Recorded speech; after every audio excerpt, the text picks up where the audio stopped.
might regret it, because I think when I was thinking about Rabbi Mazel's Alava Sholem, there were actually a lot of stories. And I'm going to touch on most of them because they kind of link up in the way he inspired me. And I have to give a little bit of context as well. So here goes. The Barnett family has really got a long history with Rabbi Mazel's, my mother-in-law being one of the oldest members of the Camp Space Shul. But when I first came to Cape Town from Joburg, I actually was a member at Murray Road because my grandparents were there. And I used to sit next to my gran. But because Graham's kids had their B'not Mitzvah and Bar Mitzvahs, I came into contact with Rabbi Mazel's on a personal basis quite a lot before I became a member of the shul, because they would often, as a family member, put me at the table next to Rabbi Mazel's because they knew that I would be able to have a conversation with him. And so I already started getting to know him before I became a member of the Camp Space Shul and when I was living in Sea Point.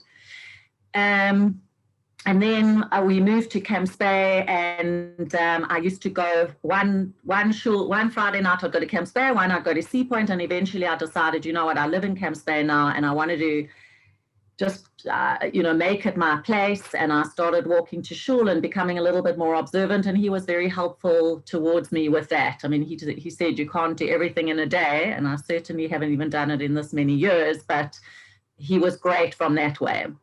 And he was very wise, Rabbi Mazel's. He actually was a man of few words. He listened a lot. And then he would give a lot of thought to what you had said, particularly what I said, because it was often controversial. And then he'd tilt his head, and he had that little smile that would creep in on the side of his mouth. And sometimes he'd even give a little high giggle. And I thought, oh my goodness, have I pushed him too far this time? And he had a great sense of humor. So he would laugh, if I made a joke, sometimes they were a little bit contentious, but he would still laugh. And I think even though he took everything that he did really seriously, he was able to laugh at himself. I remember him shouting at us one Yom Kippur or in one of his sermons and saying how no one was paying attention to him, and that we were all sitting with our hands resting during shul. In one of his sermons, we were sitting there leaning our hands leaning our faces on our hands, and eventually said, "But I suppose it's not as bad as you all falling asleep, although I know that most of you do." And he laughed at himself like that, because they sometimes did go on a bit long. I found him quite inspiring, and particularly I know it's been mentioned before, but his speaking of other languages, obviously the Hebrew, but his Afrikaans. And whenever I saw him speaking to Casper, it was always in Afrikaans. And he had a great relationship also with Temba. And at Temba's memorial service, when unfortunately Temba passed away, I know that he gave a little drosha in isiXhosa. And it so inspired me that the way that he actually managed to connect with people just by being able to converse with them in their language was something that inspired me. And I did a Xhosa course just because of that, because I could see what an impact it had on people. And it really has stood me in good stead as well. He was smart. I don't know how many people knew before now, but that Rabbi Mazel studied medicine before, not full medicine, but a couple of years of medicine before he became a rabbi.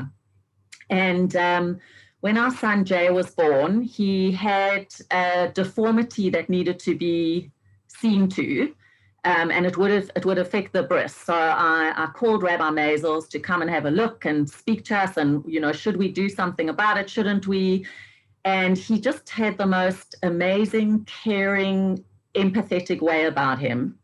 And we decided, based on a lot of advice that he gave us, that we were going to go ahead with this operation. But he said it was very important for him to speak to the urologist who was going to do this operation, because the bris would affect the operation and the operation would affect the bris. So he spoke to the urologist, and he said to me afterwards, I'm so interested in what he's going to be doing. Would you mind if I observed the operation? And I thought, jeepers, who would want to go and watch an operation on a baby, on a tiny baby, whatever? And then I realized, this is something that he's so used to. And I said, absolutely, if the surgeon's okay, it will actually be wonderful. It will be a privilege for us to have you there. And He did. He went. He was at the hospital with us, and the surgeon said to him, "So, how many years of experience have you got?" He said, "Oh, well, about 5,000 years." It was quite funny because the surgeon didn't get the joke, but we all did. Anyway, the operation took much longer than we expected. But after about an hour and a half, he came out to tell us that everything was going okay. And he said, that surgeon is an absolute artist. It's just such a joy to watch him working. And then he said, "I've got to show you what he did." And he whipped his pen out of his pocket and he started drawing on his finger. And I said, "Rabbi, you're not allowed to draw on your finger." He said, "It's not permanent. I have to show you what they're doing." And he did that. And then he could see how anxious I was. And so he really wanted to go back into the operation, but because he wanted to be there to give me support, and Cliff was there, he stood outside with us for another about 45 minutes, and he just regaled us with these anecdotes from all his Brit Milah experiences around the globe. He really had some amazing, amazing stories, which he didn't really have an opportunity to tell. So that was my first experience of him really being this amazing, actually a raconteur. He told the stories fantastically, he brought the humor in, and we loved it. And also when his mom died and he was sitting Shiva, I went to visit him, and he was telling the most phenomenal stories. So one night when we were walking back from shul with him, they had invited us for Shabbat, he and Esther. I said to him, Rabbi, you shouted us about not listening to your sermons, and you maybe people just aren't really that interested in the parasha, but why don't you tell one of your stories every week and connect it somehow? Because they are so fascinating. And when you bring yourself in, it really makes a big difference. So he was quiet for a long time, and I thought, oh goodness, I've stepped on his toes. He said, "You know what, I'll think about it." And the next week, he told one of his stories. And then afterwards, he came up to me, when we all used to say Shabbat Shalom at the end of the service, and he said, "So, how was it?" And then every week after that, when I was there, he would go, "No," anyway, and I would give him the thumbs up, and they were great.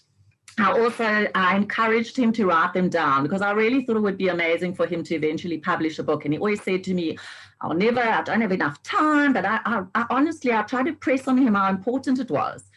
And then I began to pester him so much that whenever he saw me at a function, before he even said hello to me, he would say, yes, I'll do it. But now let me tell you a story. And we'd find a quiet spot and he'd tell me about his latest adventure, where he'd flown, or the food that was served in Hong Kong at somewhere, and when he had a car accident and what happened to him and what a miracle it was that he'd survived, or a flight that had been delayed. I mean, he always had the most amazing stories. I also found him very tolerant. I mean, we didn't see eye to eye, and I mean, I challenged him a lot, like I like to do. Hey, Rabbi Ziegler. He was very principled. But what I loved is that when he could, he actually shifted some boundaries. So, for example, at Jay's bris, I said to him, I really want to say the bracha. I want to do the Birkat HaGomel. And he said, well, actually, it's the husband's job to do bench gomel for his wife. And I said, well, I've seen a lot of places and other that they haven't, that it's been the woman. So he said, well, show me where it is. And I did. And he said, you know what? Okay, you can do it. And he let me. And it was the same with the girls' Benot Mitzvah, although he didn't allow Ariella to speak in shul. We had a bit of an argument about that. But despite that, we didn't do it in shul for that reason. And he participated. We had Rabbi Sackstein there as well, who I grew up with. So it was very meaningful for him to do the service. But Rabbi Maisels was included in that, and he absolutely loved it as well, loved being a part of it. The same with Sydney's there. He did let her talk in shul. So as you can see, he shifted again. And then he wasn't our rabbi anymore when it was Jay's bar mitzvah. And I asked him about, it was on... Hoshana Rabbah. Oh, yeah, thanks, Hoshana Rabbah. So, depending on which shul and what the tradition is, some people put on, some men put on tefillin and some don't. So I had to ask him, what is the tradition in our shul? Because Rabbi Knopf didn't really know. So he was very helpful with that and how to condense the service as much as possible. And I asked him to do shachrit, even though he wasn't the rabbi of the shul anymore. He was so happy to do that. He said, I'll do anything, but I don't need to do anything. And Esther was away. She was in Israel then. And I said to him, you are coming to the function, right? And it was Sukkot. So he needed a sukkah. And he said, well, I'd love to, but a sukkah, and it's got to be. I said, but we've got a sukkah. I've put up a sukkah for you. And he just was, he was so touched, and he came and he loved it, and he celebrated with us. And it was just, it was very, very meaningful for us. Then another way that I know Rabbi Maisels is actually through Esther. I spent many Suda Shlishit meals in their home. She did the kosher course at our house, and he came to tell us, to explain about Shchita and some of the other stuff. Esther taught me at Melton. I'm on their board, so I've done a lot of work with her there, and with PJ Library. We got in the same yoga class. And I can just say that there would never been a conversation with Esther where she hasn't mentioned, as she referred to him, my husband in her American accent. And they were an incredible, incredible partnership. And he, despite people thinking that he might have been quite conservative, he actually empowered her. And you could see the way what she did through her, how incredible he was as well. So I think I have now carried on one of his traditions by telling a very long story. Hopefully you all connected with that. And I think that we should all take that on and try and continue telling his stories so that they can be passed down and maybe even written down so that future generations can benefit from the wonderful man that he was.